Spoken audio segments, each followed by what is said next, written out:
So then I dropped some garlic and croutons on there, and the rest is salad history. I made the best salad ever, people, and now I'm making the best app. The Caesar Sportsbook app got live in-game betting, parlays, and Caesar rewards. Caesar salad ain't got nothing on my app. Nothing! Must be 21. Gambling problem? Call, text, or chat 1-888-532-3500. Download the Caesar Sportsbook app. Your app is ready, Emperor. Hey, Jen, we need to sell our home. Do you know a great agent? I do. We just sold with a local Redfin agent. It was awesome. And we paid a 1% listing fee because we bought our new home with Redfin, too. Wow, 1%. Are Redfin agents full service? Totally. Our Redfin agent did it all, and we sold for thousands more than the home next door. I'll check out Redfin today. 1% listing fee when purchasing with Redfin, subject to minimums, terms, and conditions. Does not include buyer's agent commission. Learn more at redfin.com or call 844-759-7732. Hello, welcome to jasonnewland.com. My name's Jason Newland, and this is Let Me Bore You to Sleep. Please only listen when you can safely close your eyes. Hope you're well. Been a weird day. I was up all night watching a boxing till I think 6:30 in the morning. Because if you go back 6 months, I was up every night. Every single night for years, pretty much. I'd go to bed, sometimes 4 o'clock, sometimes 6, sometimes 8 in the morning. And sleep during the day. But since I went to Cornwall, and I was sleeping at night for a week, because there was nothing else to do. I didn't have any of my stuff with me, didn't have any internet for 6 of the 7 days. I ended up sleeping and changed my sleeping pattern completely. And then, since I've been back, and this is back in June, I think, I've been sleeping during the evening. I'm usually in bed by 1:30, 2 o'clock, sometimes even earlier than that. So staying up all night to watch the boxing has wrecked me. It's really wrecked me a bit. Been in bed most of the day, but not really got any proper sleep. I've been all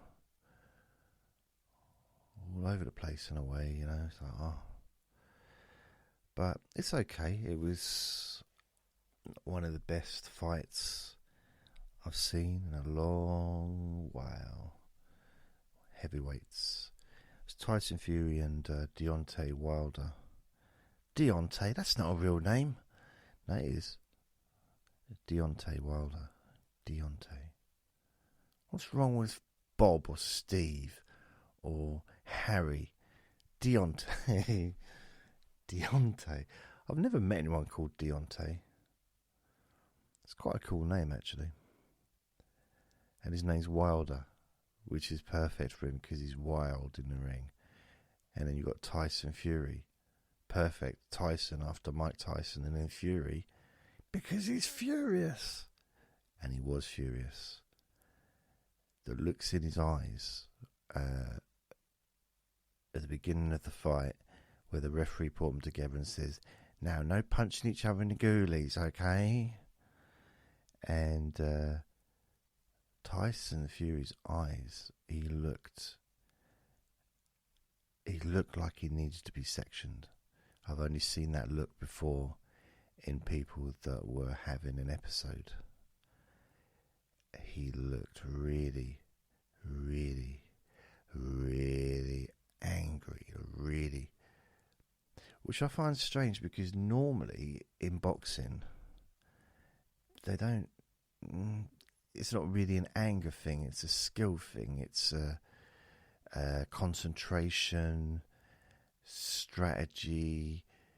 You don't let your emotions get in the way of what you're doing. If you want to lose a fight in a boxing ring, then bring your emotions in, because there's a good chance that will get you beaten. That wasn't the case with Tyson Fury. But I was very surprised. He was angry. He looked scary. And it was unusual because I think in pretty much every other fight I've seen him in, he jokes around. I mean, he's even kissed the opponent before. Like before the fight, literally picked them up and cuddled them and joked around and all that stuff. None of that. There was no forgiveness. There was no kindness. There was nothing. It was, he set out to hurt Wilder. And that's exactly what he did. And so I was watching it with my friend. And I've watched loads of commentary today on YouTube from the experts and what they say, what their opinion was of the fight and all that stuff.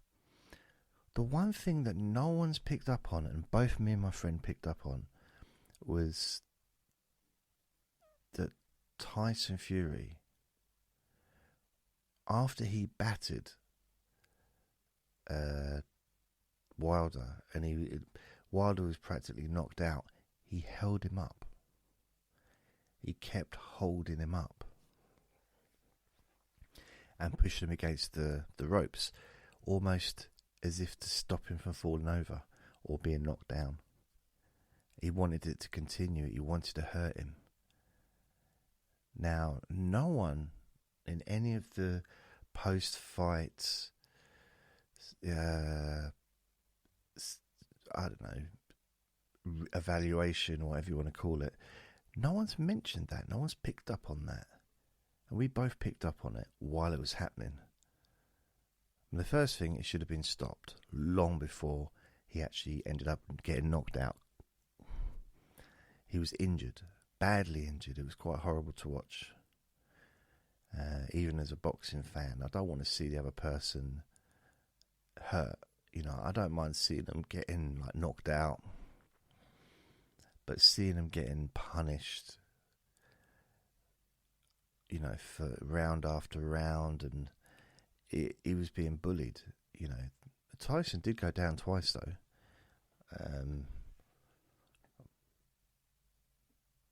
But he didn't, I don't think he really had a mark on him. But Wilder was a mess. His eyes were a mess. His ear was bleeding. The last time Tyson fought him, he put a dent in Wilder's skull. He's actually got a dent in his head from the last fight they had. He smashed I guess he fractured his skull or something. So, what it looked like in the end, and Wilder's a big, he's 6'6", 17 stone, one of the biggest punchers in boxing, huge, you know. He looked like a little child in that ring.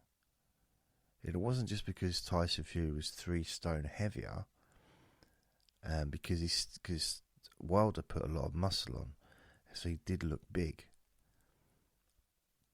But there was a point where Tyson went to punch him like a feint, and Wilder put his hands up almost like, please don't hit me. Like he was scared of getting hit. At that point, the fight should have been stopped. But it should have been stopped many times, personally. But at that point, because he was being bullied, and that isn't what boxing's about. Boxing's not about bullying. It's about two people that decided to get in the ring and fight. And once it gets one-sided, then, especially when they've really got heavy punches and they're getting injured, I think it needs to stop. Because I've seen fights get stopped on a lot less than that. I've seen referees stop a fight when the person's just... In fact, that happened earlier in the evening on the undercard. a fighter was in the corner and he was getting punched. And at one point, he looked at the referee, almost like for help, and the referee stopped it.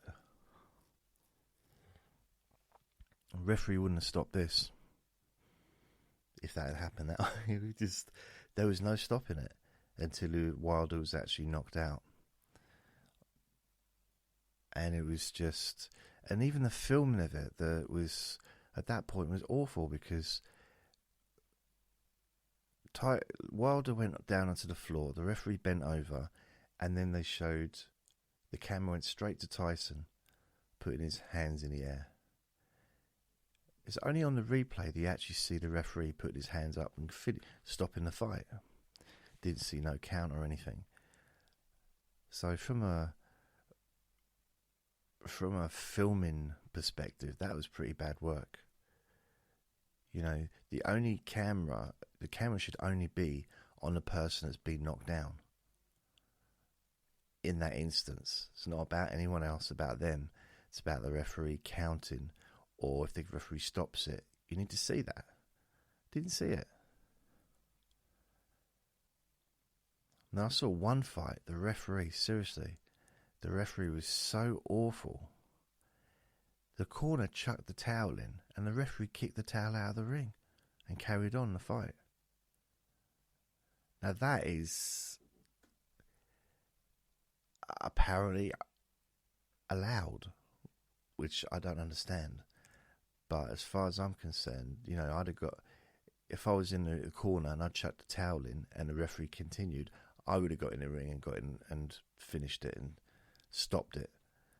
I mean, I couldn't understand why didn't his corner people get in the ring and just say, that's it, that's ended, we just chuck the towel in.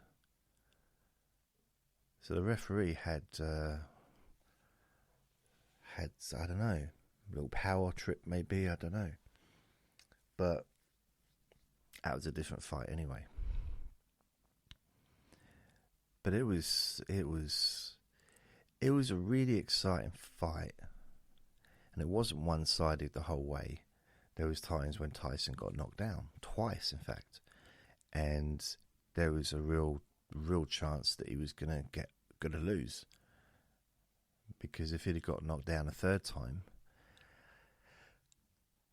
I don't know if they had the 3 knockdown rule, because sometimes they have the 3 knockdown rule, which means if you get knocked down 3 times, it's the end of the fight, you've lost it. But I don't know if that was in place, because there's so many different belts, and they have their own rules for world championship fights, and I think sometimes it's different, depends where you're fighting. You know, the Nevada Athletic Committee or whatever might have their own rules compared to if you're fighting in Texas or something, or in London. So yeah, it's a bit of a complicated whole process. But yeah, it was weird. It was exciting, but at the same time, he was bullying him, and he was trying to hurt him. He wanted to hurt him, and I was surprised that continued into, I think it was round 10 when it was stopped. Even after, 30 minutes of fighting, he still hadn't had enough of hurting him. He still was angry. He was still, And at the end of the fight, when it was stopped, there was no smile on Tyson Fury's face. Normally he's smiling. He goes and cuddles his opponent and stuff, and all that malice and bad blood is gone. Didn't happen with this. And I've only seen that a few times in boxing, where the dislike between the boxers continues even after the fight. So I was surprised at that. And then when Tyson did go over eventually, after the announcement, and admittedly Wilder was having medical treatment and getting checked out, he went over to sort of shake hands or whatever with Wilder, and Wilder told him to go away. And then all you could see, you couldn't hear it, and this is just what Tyson said afterwards. But you could see him go over to him, and then suddenly Tyson's wiggling or wagging his finger in Wilder's face, having a go at him. So I don't know. I thought, oh, that's weird. But Tyson Fury was not celebrating the normal way. He wasn't. He didn't seem happy. He didn't seem. I don't know. Didn't seem his normal self right from the start. When he walked into the ring, he was smiling. But once he got in the ring, that was it. Didn't smile at all. And he looked furious. Fury. As he was preparing to start the fight. His eyes, there was something wrong with his eyes. He looked scary. He looked, because although he's a huge man and he's a world champion, and obviously he can, you wouldn't want to get into a fight with him, but he's never been scary. It's scary what he can do, and he's so good, and he's but he's always had like a friendly persona generally, and even when he's being rude, he's still funny with it. But this was a look that I don't think I've ever seen. I mean, Nigel Benn was a bit like that when he fought Eubank. Nigel Benn was full of hate towards Eubank, but even he didn't look as angry and as scary as Tyson Fury did. And for all his ability, Tyson Fury is probably one of the least scary heavyweights there is, just because of his personality. He's physically intimidating because he's huge, and he's a brilliant boxer, and he's devastating puncher as well now. So, but he never had that. It's hard to explain. That look, I've never seen it on him before. And I found it a little bit disturbing, if I'm honest. I was worried for his mental health, because I was thinking, is he going through an episode? Is he ill right now? Is he going through and I don't know.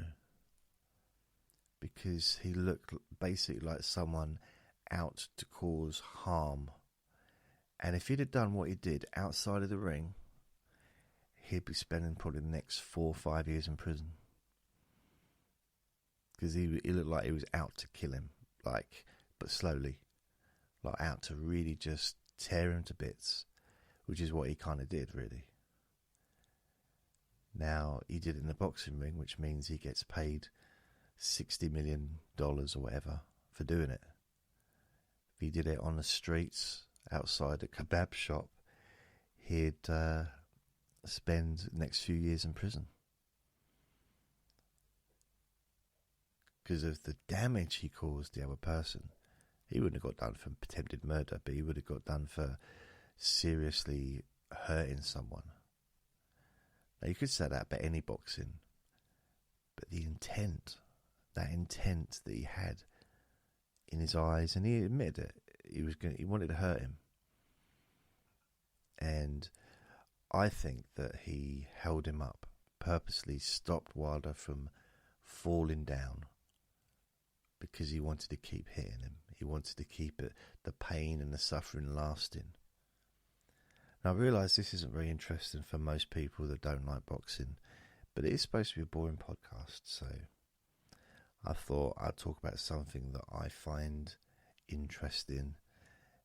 And so there you go. And it was such an iconic fight, between two huge heavyweights. That doesn't happen very often. I mean, really, the last time two massive heavyweights of that size fought would be Anthony Joshua against Klitschko. And the time before that would have been Tyson Fury against Klitschko, when he won the world title the first time. because Wilder's 6'7". Tyson Fury is 6'9". Tyson Fury is just under 20 stone. He was 19 stone 11, and Wilder was 17 stone, which is the heaviest he's ever been in a ring. And it just, I haven't really got much else to say about it, but it was, my friend was yelping and like, yeah, and I realised I don't do that. I think I used to, but I just don't do, like, the last time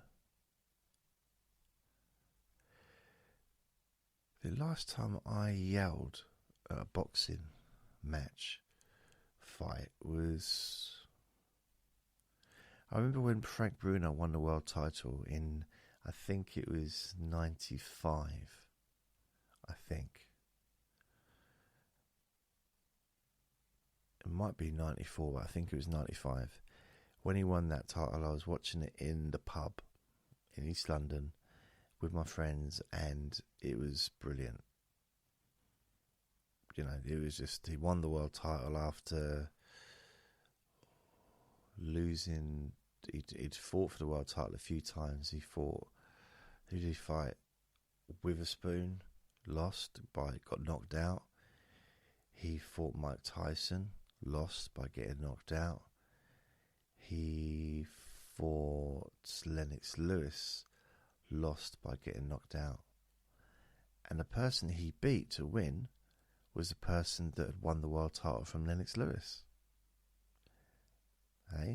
The person that actually had knocked Lennox Lewis out. And then Bruno comes and he wins on points. So in his fourth attempt at a world title, he had been knocked out previous to that by Bone Crusher Smith, but that wasn't for a world title, that was earlier on in his career. And then Bone Crusher Smith went on to win a world title. So anybody that Bruno got beaten by was either a world title or a former world title, and because he got beaten by Tyson again, so he got beaten 5 times, got knocked out 5 times, twice by Tyson, once by Bone Crusher Smith, Witherspoon, and Lennox Lewis.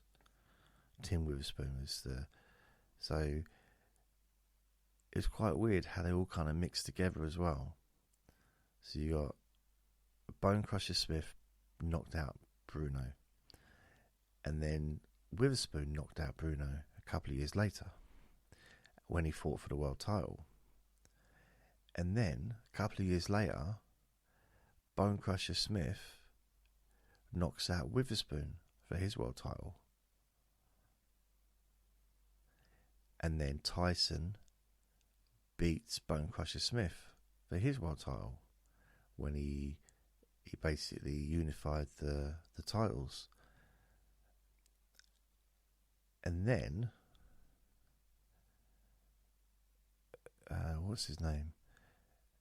Then Lennox Lewis, of course, fights. He fights Bruno, and Bruno fights for the world title there, and he loses, gets knocked out.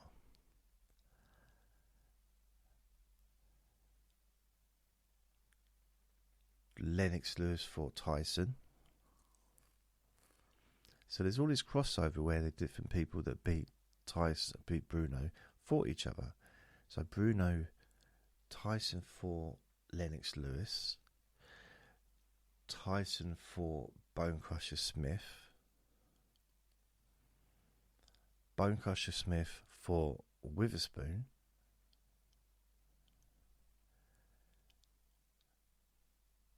Tyson, of course, fought Lennox Lewis.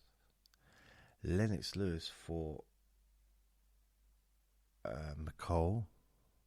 Who's McCall? Who knocked out McCall? Knocked out Lennox Lewis, and then Bruno won a title off of him a few months later. And then Bruno fights Tyson again and loses his world title. So all this interconnection of people that fought each other, I don't know what's more fascinating, that or the fact that I remember all that information. And then Lennox Lewis fights McCall again, and McCall actually starts crying in the ring, and the fight gets stopped, and he wins his title. He didn't fight McCall for the world title. I think it was a non-title fight, but he wanted the revenge over him, which he got.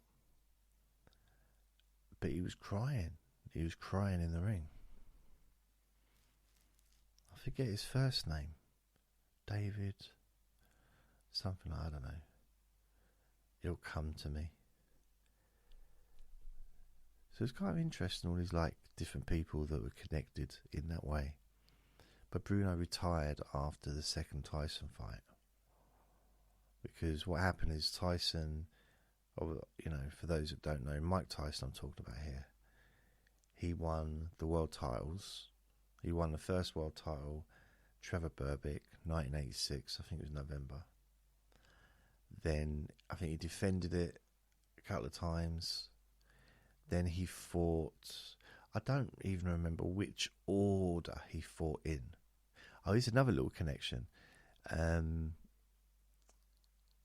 Tony Tucker fought Buster Douglas for the vacant world title. It was WBC, IBF or WBA, I don't know. This was at the same time as Tyson was fighting for his title. And then at the same kind of time, these were all within weeks of each other, I think.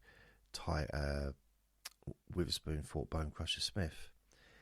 And Bone Crusher Smith came in and just ran at Witherspoon and just knocked him all over the place. And it was over in seconds. Now, I've never seen Bone Crusher Smith do that. But, with a name like Bone Crusher Smith, he was bound to be a boxer, wasn't he, really? I mean, I don't know what his parents must have had crystal balls. His dad must have had crystal balls to know that he was going to be a boxer, to call him Bone Crusher Smith. But terrible Tim Witherspoon. So they fought. But the other fight, so that was for that. And the whole point was they were going to unify the titles. Tyson fought Berbick. Bone Crusher Smith fought Witherspoon. And Tony Tucker fought...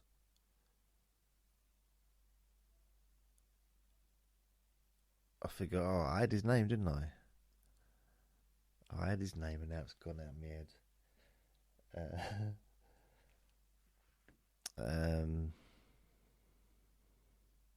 Buster Douglas. Bone Crusher Smith. Tony Tucker fought Buster Douglas. Now, Buster Douglas put Tony Tucker down and Tony Tucker got up and he was winning. Tony Tucker was winning the fight. So this was for the vacant world title. There was 3 world titles. Something happened in Bone Crusher's head where for some reason he just gave up. He got bored, or he just that's it. Buster Douglas. And he got knocked down and he just didn't get up. He just sat there. He just didn't get up. I'm not saying that he wasn't knocked out, because Tony Tucker was a great fighter, but just weird, like the way I remember watching it and thinking, what? He was winning the fight, and as soon as he got put down, he gave up, didn't want to do anything anymore. So I think it had some emotional problems before the fight, like a loss, family issues and stuff. Anyway, so that's it. That's a weird one, because of course Tyson gets beaten by Bone Crusher Smith a couple of years later in 91. Is it 91 or 90? I lose track. But he got beaten, knocked out by Bone Crusher Smith. So all these like different people kind of fighting each other, and there was these connections. I just find that interesting. So Tyson won a fight against Trevor Berbick. I didn't know who Trevor Berbick was, and from the fight, Trevor Berbick looked like he wasn't even a real boxer, because Tyson hit him and his legs were wobbling. He did what they call a chicken dance, and he just was walking sideways and falling all over the ring, and he got stopped. Now, it was because Mike Tyson was so ferocious, but at the same time, I thought, if this Trevor Berbick has only had the world title for a short while, he's clearly not a very good champion, not a very good world champion. And then Tyson fights, he defends his title, then he fights Bone Crusher Smith and Tony Tucker, and both of them did the same thing. They both took Tyson a distance because they wouldn't engage, they wouldn't let Tyson, and they were both really way, way, way taller than Tyson, and they wouldn't let him near him. He won on points, but they weren't great fights to watch because it's not they were running, but they kind of were running a bit. They didn't want to get hurt, I guess, but they wanted the paycheck. But they clearly didn't want to win, because otherwise they'd have put more effort in. Or maybe they wanted to win before they got in the ring, and then once they felt the punches, they thought, oh no, I'd quite like just to leave on my feet. That'd be nice. Wouldn't it be nice? But then I found all those years, okay, I'm quite into fact-checking now, quite into opinions and stuff like that. Don't mean much, very, very much to me now. And the amount of misinformation that's out there, and I think the days of someone telling you something and then you just taking that information on board and then passing that information to someone else, those days are gone now. We need to have facts. Just passing on rubbish and, half-truths, and just believing the rubbish that people come out with sometimes. And they don't mean it. They've been told it by someone else who they trust, and it's not that it's purpose. It's just, if you keep passing on the same information, it gets distorted, gently distorted till it's almost a different story over like a period of time. And I thought Berbick was rubbish, just because of what Tyson did to him. I was young, I was 16 at the time, and I had no information. There's no internet. There's no way of getting information about boxers, really, other than buying the boxing magazine like KO or The Ring magazine, which I sometimes did. Anyway, once YouTube came on, and once there was information, you can watch pretty much every fight that's been recorded on, it's been actually visually recorded since, I don't know, 1920s or something. You can watch Rocky Marciano and Jack Dempsey and Jack Johnson and all the Ali fights, and I call him Cassius Clay because that's his name. That's what we should call him. No, I don't. So yeah, since that, I found out that Trevor Berbick was not a nobody. He was a serious bad man. Serious bad man. He apart from the fact that I didn't realise, he won the world title. So you don't win a world title unless you're good. You have to. He won it off Pinkland Thomas, Pinkland Thomas, who was classed as a great boxer. And when Mike Tyson fought Pinkland Thomas, he even said he didn't want to hurt him. He was going to knock him out quick because he was like a hero to him. He had a lot of respect for him as a boxer. Anyway, I looked at the history of Trevor Berbick, who was this man that did the chicken dance when Tyson won the title. And my memory of it was he was just this little weak man that was scared of Tyson, and he just folded like a little chicken. But that isn't the case. He did fold because of what Tyson did to him. And at that point, everybody got knocked out other than Tony Tucker and Bone Crusher Smith when they avoided him. They pushed him away. But Larry Holmes, one of the greatest, if not greatest heavyweight boxer of all time, is arguable.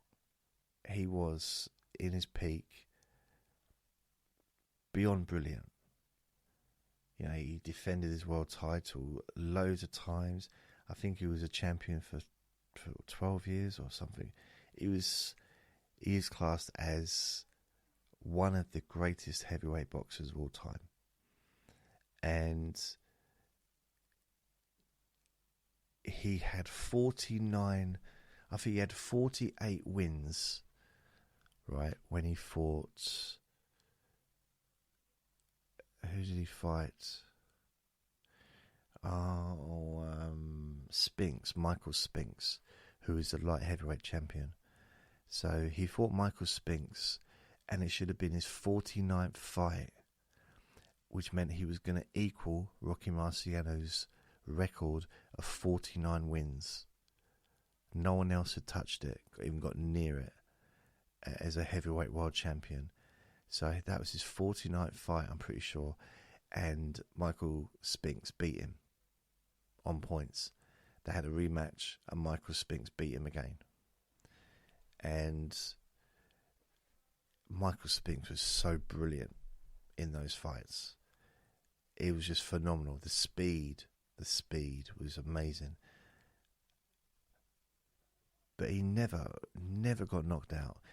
I think he went down once, maybe twice in his career, Larry Holmes, when he was a champion. Always got up and knocked the other bloke down. He was brilliant.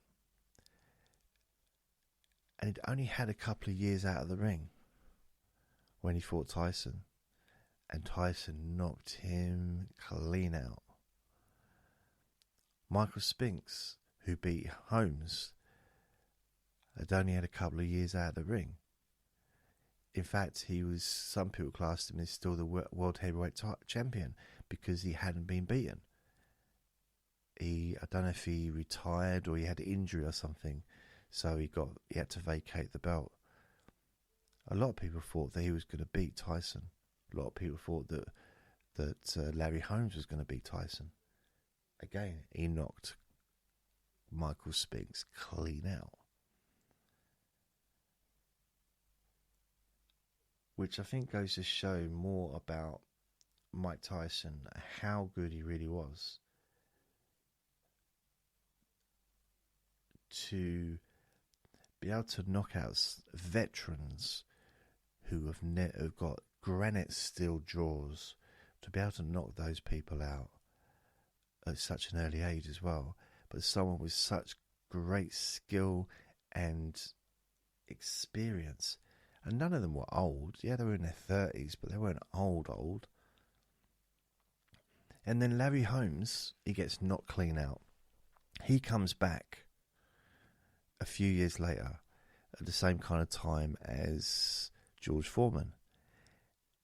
Larry Holmes fights for the world title. I think it was Evander Holyfield. Evander Holyfield couldn't knock him out. The Evander Holyfield that knocked Tyson out later, in 98,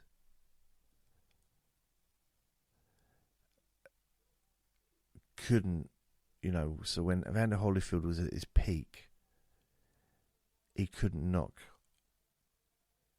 Larry Holmes out, even though Larry Holmes was many years, off his best.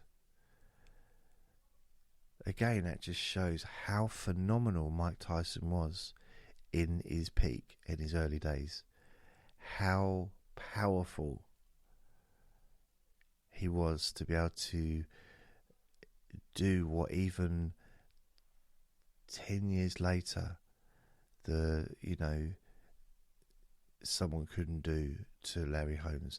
No one knocked Larry Holmes out in all the fights he had afterwards. So that's phenomenal. Back to Trevor Berbick. This is all information that you're never going to need in your life. Trevor Berbick, he fought Ali in Ali's last fight. That's a bit of trivia for you. Some people, I think, believe that Ali retired after Holmes beat him up. But he didn't. He fought, I think he might have fought twice, but Trevor Berbick fought him and beat him up as well. I think it got stopped. It got stopped. So Trevor Berbick was coming.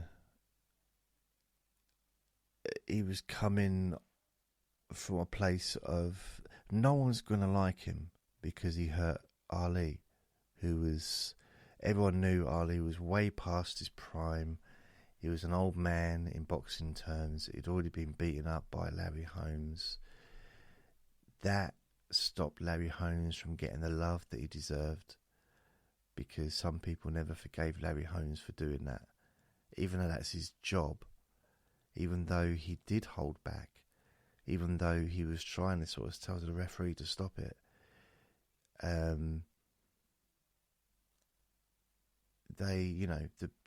The American public, I think, didn't really forgive him, even though he'd done nothing wrong. And he had to earn their respect by beating all the best heavyweight boxers and defending his world title loads of times. And eventually, he still didn't get the same respect that Muhammad Ali got. Even though he, in some ways, probably accomplished more. Some would argue, yeah, but he didn't win the world title 3 times, did he? And the reason that's because he didn't lose, mate. He didn't need to win it 3 times because he didn't lose. Ali lost. He lost to Frazier. Ali lost to... Didn't he lose to Norton? Ali lost to Leon Spinks. Who else did Ali lose to?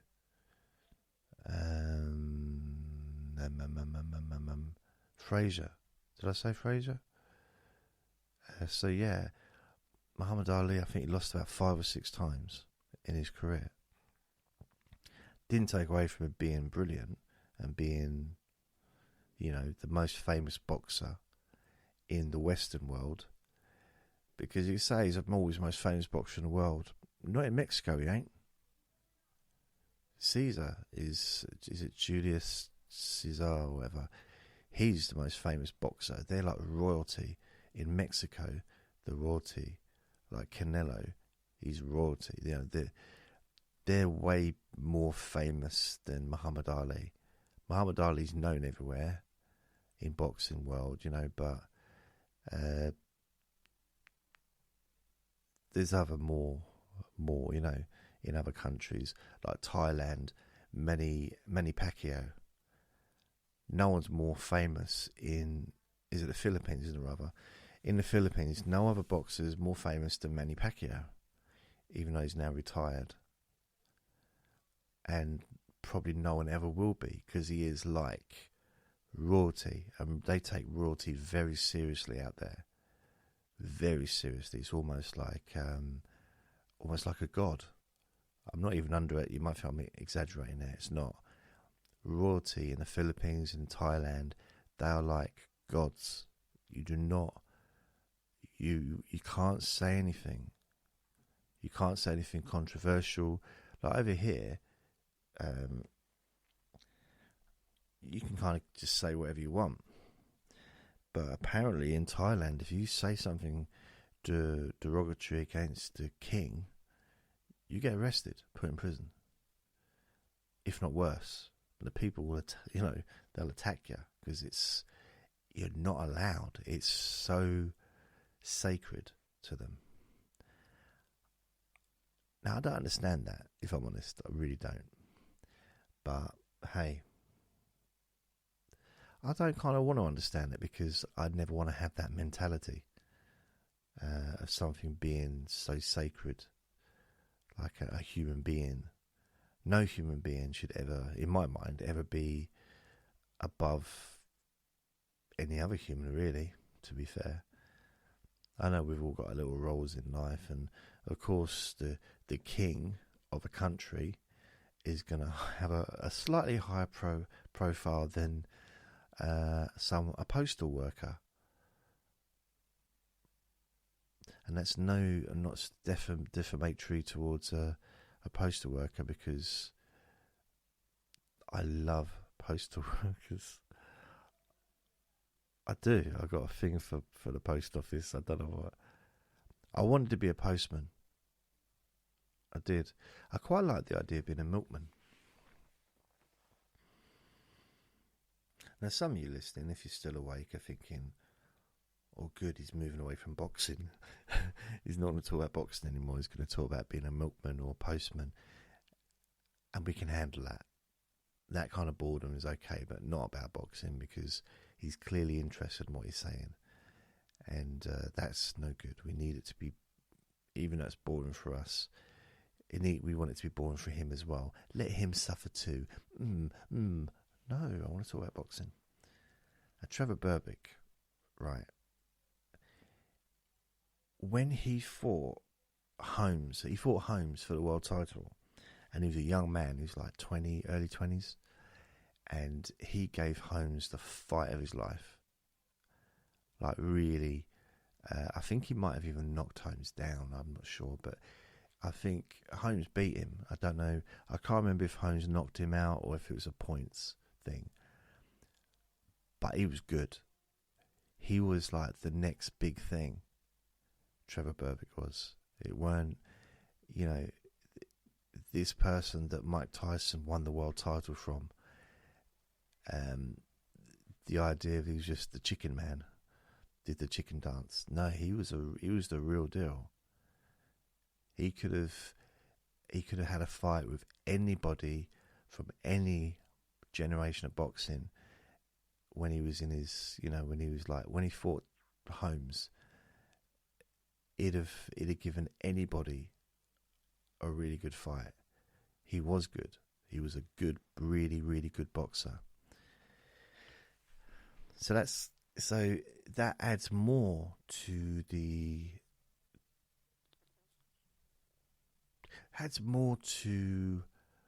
accomplishments of Mike Tyson at that age when he first won a title, because it looked easy.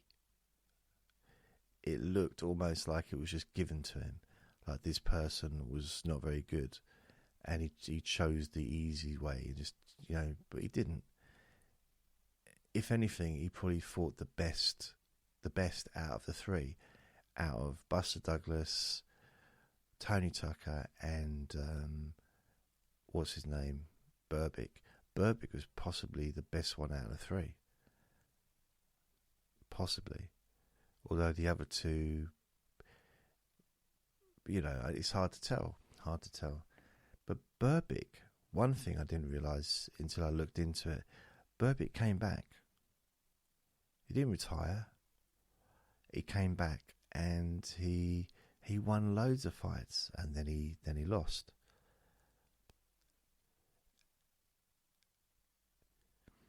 Now, I didn't realise it before the Holmes fight. Berbick and Holmes did not get on, and they had a fight outside, like it was a press conference, and I think Holmes jumped off a car, literally jumped off a car, aimed and was trying to kick Berbick, They really didn't get on. And Holmes has talked about him, and he said he was a bully. Berbick was a bully. He actually, because he was a big, strong man, again, he didn't look that when Tyson was punching him. He looked like a weak man. But he wasn't. It's just, once Tyson hits you, you're gone. And it was weird. It's just really that perception of Trevor Berbick being rubbish. I mean, first of all, he wouldn't have a world title if he was rubbish. There's that. Secondly, no one could take those punches that Tyson gave and still stand there unless they avoided the punches. Trevor Berbick actually went towards Tyson and attacked Tyson in that fight. Again, I forgot that. I've watched it back. Berbick didn't run. Berbick went in there. And that's why he got hurt. That's why he got hit. Berbick, apparently, according to people that I've done a bit of research, he was a bully. He was horrible. I don't know if it's true, and it's not fair to speak of people like that, really.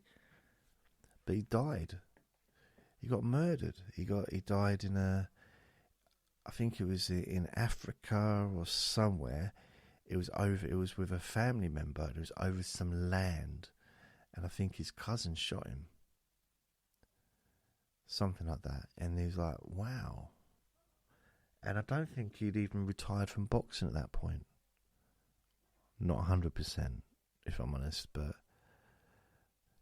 can you hear the background sounds? So there's some people in the garden, like that. But I'm not sure, because I can hear it, but I don't know how much of it gets picked up on the microphone, because the microphone is facing towards my big fat gob. So I don't know. Rah, rah, rah, rah, rah. So loud. This woman, I get on the right with her, but she's got such a loud mouth. So loud. And I don't know how someone gets to be that loud. So you can hear that. I think sometimes, I guess it can be a mixture between if the person's got a hearing issue, so they talk loudly because they can't hear their own voice, or I don't know. There's another neighbour, like with a really loud voice. When they talk, it's like, I can't do an impression because it'll make you jump, but like, and weird. But yeah, that's the boxing. Trevor Berbick, and of course Mike Tyson. He took a break from boxing, as we all know. Oh, also, yeah, Razor Ruddock. Razor Ruddock, when Tyson lost his world title to Buster Douglas, he came back and he fought Razor Ruddock twice. I think he knocked him out twice as well, or he knocked him out. It might have gone a distance the second time, I don't know. But he said that Razor Ruddock punched harder than anyone he'd ever. He said it was like being kicked in the head by a mule. He punched so hard, and he was Jamaican. But Tyson beat him, but he was in his peak still. He was still a young man. And then he went, he went away for a little while. And then when he came back, he won 2 world titles. Now the first one was Bruno. So I think he had a couple of fights first. We didn't go straight into a world title fight. Had a couple of fights, knocked them over easy in seconds, and then he fought Frank Bruno and won his world title, which I think was the WBC, and then he fought Bruce Seldon. It's weird that I got these names in my head. Bruce Seldon for, I'm guessing, the WBA. Again, I'm not 100% sure. And then, so he won those 2, and then he fought Evander Holyfield. So Evander Holyfield had the other title, maybe the IBF, maybe WBO as well, I don't know. So Tyson went in with 2 world titles and fought Evander Holyfield that I think had 1 world title. So it was a unification fight, and Evander Holyfield knocked Tyson out. Well, it was stopped. TKO, technical knockout. And then they fought again, and that's where Tyson forgot to have something to eat before going into the fight. He got a bit of peckage, so he mistook Holyfield's ear for a sandwich or for a Mars bar or whatever. He had a nice chomp and ate some of Evander Holyfield's ear and got disqualified, of course, and banned from boxing in some places. If it wasn't for him being so famous and having an audience that wanted to watch him, he'd never would have boxed again after that. Especially after such a high profile thing. But he found a state in America that would allow him to have a license, and then he came back and he won a few fights, and then he ended up fighting Lennox Lewis, who knocked him out. And that kind of should have been his last fight. Because this was like 2001, I think, December time, kind of ish, maybe early 2002. And I remember watching it on the big screen downstairs from where I used to work. There was like a canteen. Didn't have no food, but tables where people would bring their sandwiches and such like. And Tyson got beaten by Lennox Lewis, got knocked out.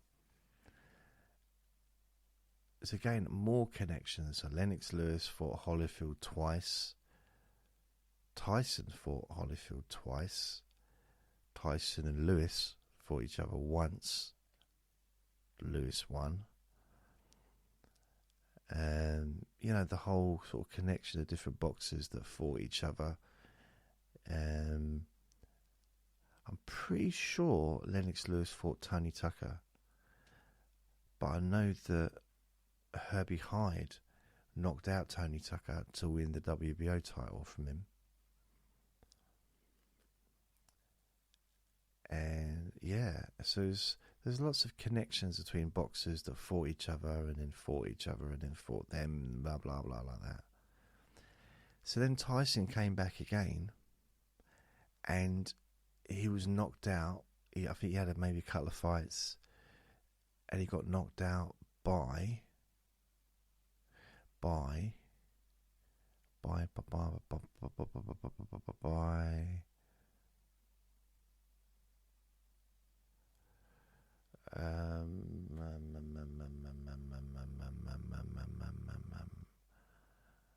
a British boxer, and his name's gone out of my head.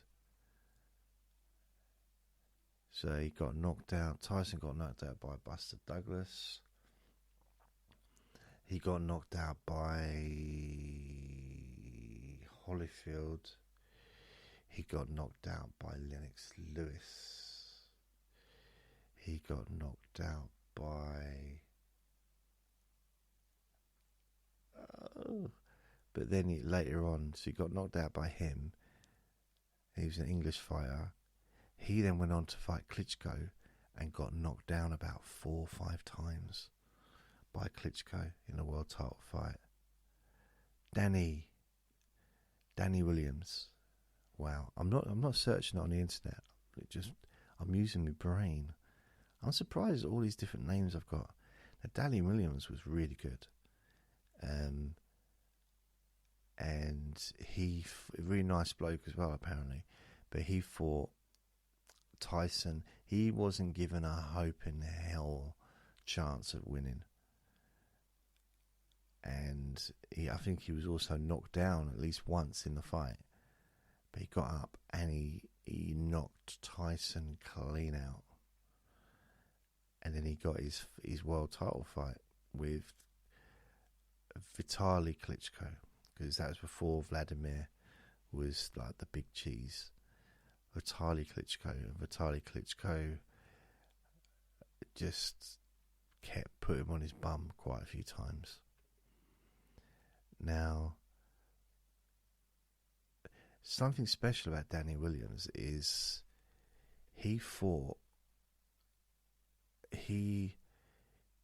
I think he broke his hand, his right hand, or dislocated. I think it might have dislocated his right shoulder, so he couldn't use his right arm or his right hand. And he was behind on points. This is my version of the story. I don't know if the behind on points is true, but I'm pretty sure, because I have watched it back. I didn't see it when it was live. I saw it, it's one of these fights that's kind of been forgotten, but it shouldn't be, because actually what he did was phenomenal, almost unheard of. All he had was his left hand, which is just the lead hand. He actually knocked out his opponent with his left hand by jabbing. So by continuously jabbing, he knocked out his opponent.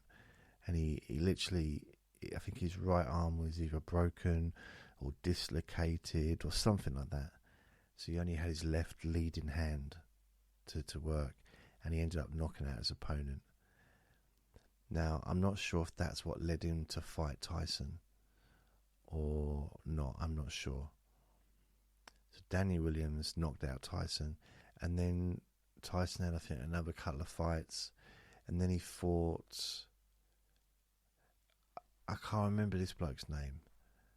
He was Irish, giant. He was huge, big, massive man.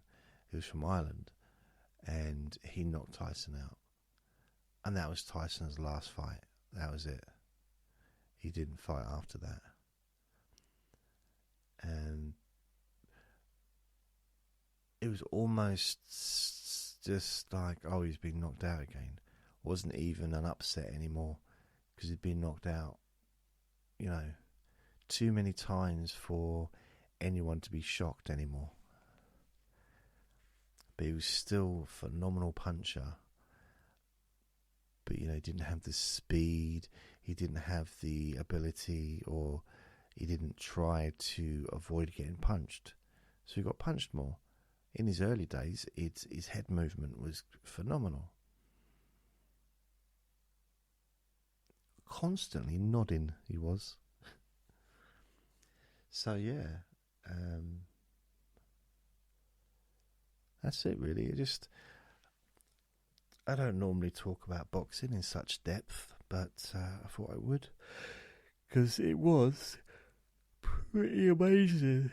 It was really, really amazing. What happened last night, and it's not the best fight I've ever seen. Riddick Bowe, Evander Holyfield. Now that was like non-stop fighting. Like, it was, I don't think any heavyweight fight will ever match that. It's up there with one of the best fights ever, in a title fight, that is. But then, if you go back far enough, George Foreman, he fought Ron Lyle, and that was the best fight he ever had.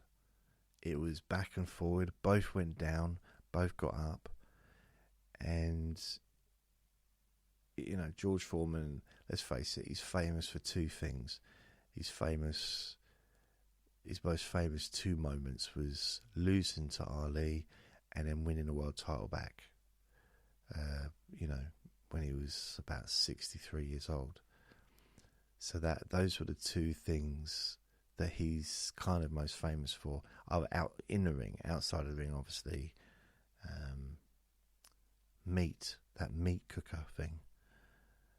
So if you go back, obviously he was the Mike Tyson of his era. He was the most feared, scary man that there was on the planet. And he was knocking everyone out. And some classed him as having the hardest punch out of all heavyweights in history. Now, my argument is, there's no way of knowing, so let's just move on. You can't know. There's no way of knowing. You don't know. But this fight between him and Ron Lyle, it wasn't a world title fight. It was after he got beat by Ali and before he retired. So he lost. He lost the game before he retired. I think he retired after a loss. And then he came back, 12 years later, in the 90s. But that fight between him and Ron Lyle, if you are interested in boxing, just YouTube it. George Foreman, Ron Lyle. It is phenomenal. And if you didn't know at the beginning of the fight, you wouldn't know who was going to win. Seriously, there's no way of telling. Obviously, because it's 70 years ago, you can kind of, know who won. But it is a really amazing fight.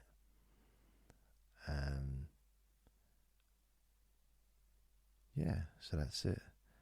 And the old what's his name? Evander Holyfield, Riddick Bowe, that first fight. Well, all three of them, but the first two fights, it was back and forward, like just continuous.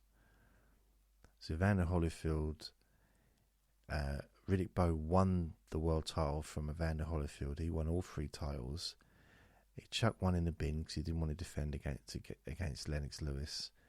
And then he fought, I think he defended his title a couple of times, fought Riddick Bowe again, and it was the same thing, but this time Riddick Bowe won.